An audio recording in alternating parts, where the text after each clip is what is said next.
Hello, I'm Tom McBee for PK Grills, the one and only portable kitchen cast aluminum grill. Today, we're going to be showing you the techniques used for direct and indirect cooking. But first of all, let's define direct and indirect cooking. Direct cooking means using direct heat or placing the meat directly above the fire. This technique is used when the result you're looking for is seared meat or at least quick cooked meat, such as steaks, burgers, or chops. Indirect cooking is just the opposite of direct cooking. In fact, indirect cooking usually involves a much bigger piece of meat, such as a pork roast, a whole chicken, or a turkey. For direct cooking, there's a couple of things to remember. First of all, don't pile the charcoal around the casting walls. Place it in the middle of the grate. And make sure that your charcoal is hot, gray hot, before you start to cook. If you put your meat on the grill before the charcoal is ready, a couple of things can happen. You can pick up the flavor of the lighter fluid or the charcoal. Now, one way that I've found to light charcoal is with one of these handy little chimneys. You simply put the charcoal on the top, put newspaper underneath, and you simply light the newspaper.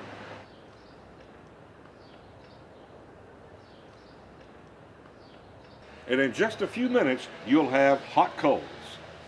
Well, it looks like our charcoal is ready. So all we need to do now is get it into the PK.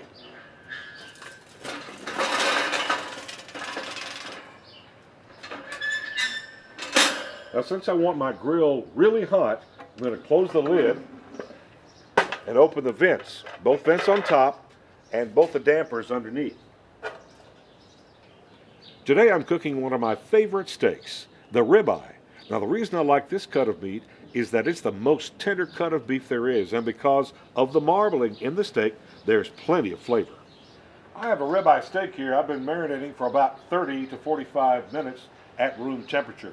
The marinade I like to use is made from olive oil and butter, chopped garlic, and lemon juice, and then also some grill seasoning. Now that I'm ready to cook, I want to adjust the vents on the top of the grill and the damper underneath. The vents above the fire and dampers below need to be closed 1/3 to 1/2, depending on the amount of charcoal you use. Our fire is ready, so we'll just take a pair of tongs, place our marinated steak on the PK grill.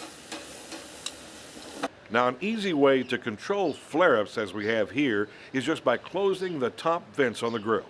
The secret is to put your meat on the grill and let the PK do the work. The airtight seal of the PK gives you total control over flare-ups.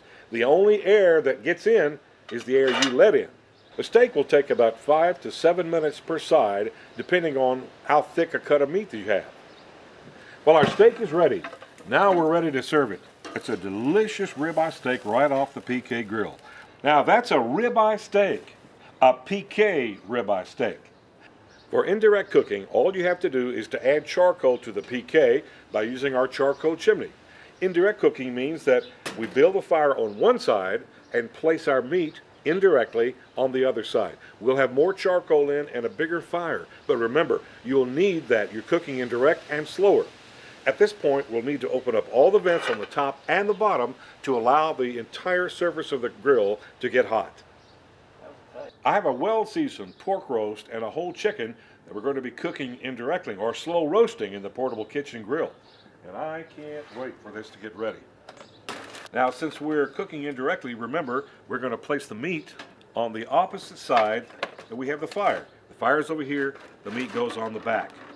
So we can slow roast or cook indirectly.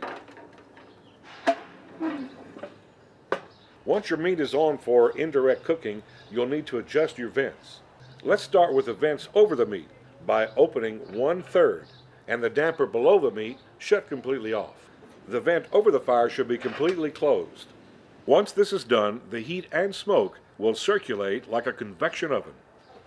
The only time you should lift the lid on your grill is to add charcoal or your favorite wood chips for smoking. Normally, I like to add the wood chips about the last hour of cooking.